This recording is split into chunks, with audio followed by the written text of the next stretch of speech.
the type of person that I've learned that I am.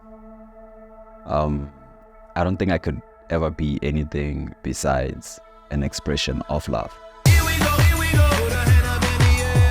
Here we go, from the front to the rear. And roll, baby, let it roll, baby. And then roll, baby, let it roll. Down.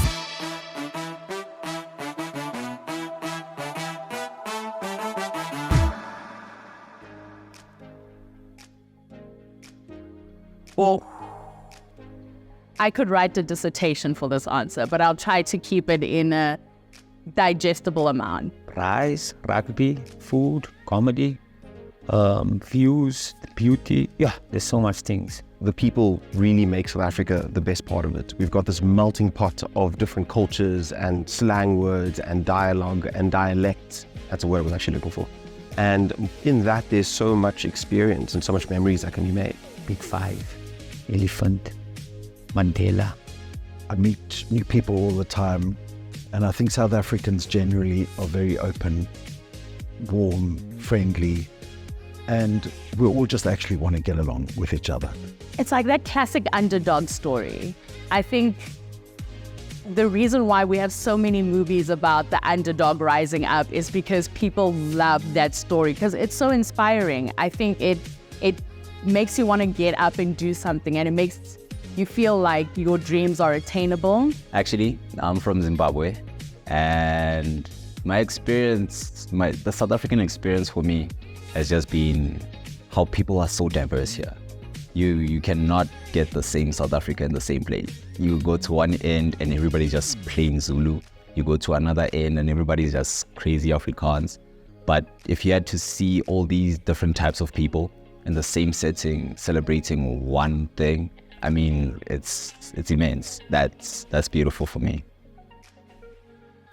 Droewort, that's one of them. Watching cartoons in the morning. I love watching cartoons in the morning. Richelieu, like Brandy, and that's a guilty pleasure, but it's not like we all know that. So I guess a guilty pleasure for me would be the love that I have for Taylor Swift. I'm a sucker for like butter bread, cookies, muffins. I really want to get a face tattoo right above my eyebrow, but picture this. This face with a face tattoo, and it says there, all too well. And I think that would be so hard, having like that eyebrow tattoo and it's like Taylor Swift lyrics. It's the most random, like I love noodles. There's days where like I am just going through a lot. I don't want to eat anything. Rice cakes and peanut butter. I can go through a jar of whole peanut butter. It's definitely my guilty pleasure. And also dark chocolates. Yesterday. The last time I cried was today. 3 weeks ago, that was the last time I cried. How it came to be was seeing a project that I'd been working on for an incredibly long time come together. It was a really long project where I ended up going through balancing work and my mom passing away, and seeing how everything came to be.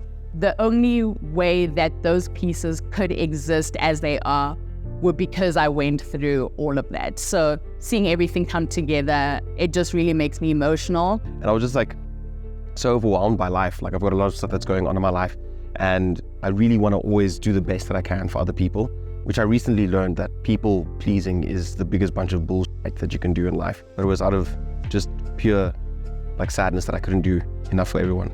So I had a Jack Russell, right? And yeah, the dog basically ran under the car, and that she lost her life like that, and that's the last time I cried. A friend of mine had passed on, so yeah, it was a car accident and it just came out the blue. I'm a great uncle now. So both my brother and my sister, they have grandkids now, and I was walking down the baby aisle to get some baby items. The last time I was in that specific aisle was with Hakim's mom, who passed away when he was 4. So yeah, and that brought back a whole lot of memories. And there I was walking down the aisle with tears in my eyes there, and people could see that I was upset, and they didn't bother me, but they could see that, oh, hey, there's something wrong with this person. And then the guy asked, "Are you okay? Are you okay?" And I'm like, "Yeah, no, I'm okay. It's a happy cry. It's a good cry." So my parents got divorced. When was this? Like 2017, 13, somewhere there. And just the emotional baggage, the emotional, psychological, mentally, like that had a huge impact on my personal growth, school-wise and everything. But I managed to overcome that. So that's a big, big flex for me. And I'm still here kicking.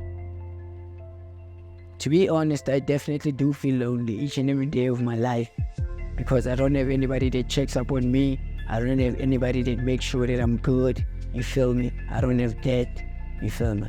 And some days I do wish that I had that. You feel me? I grew up without even that.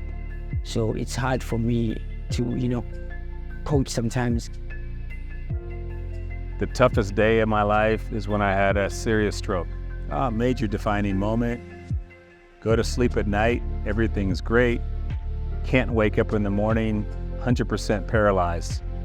And defining moment, the doctors are telling you you'll come back 60%, maybe 50%. Your rehabilitation is learning how to walk, chew, swallow, tie your shoes. When you realize that what's important is being able to get up and even walk to the bathroom, your perspective changes. Just be yourself. Do not be scared to be you. Because now that I'm older, actually being myself is giving me more opportunities and more friendships. I feel more open and more free. And people like that instead of me trying to fall in line with someone else's personality. Give your parents more credit. I thought that doing something creative would be seen as dishonoring my family. I felt a lot of angst and animosity towards them for not supporting my idea. But looking at how my parents grew up, that totally made sense. Small town, poor family, no one's thinking about art at the time, or even seeing that, and just seeing how their mindsets have just changed and how they are now the biggest advocates for people letting their kids go into creative industry. It's just really beautiful to see. You are the most important person in your life. So you have to love the most important person in your life with all the love you have.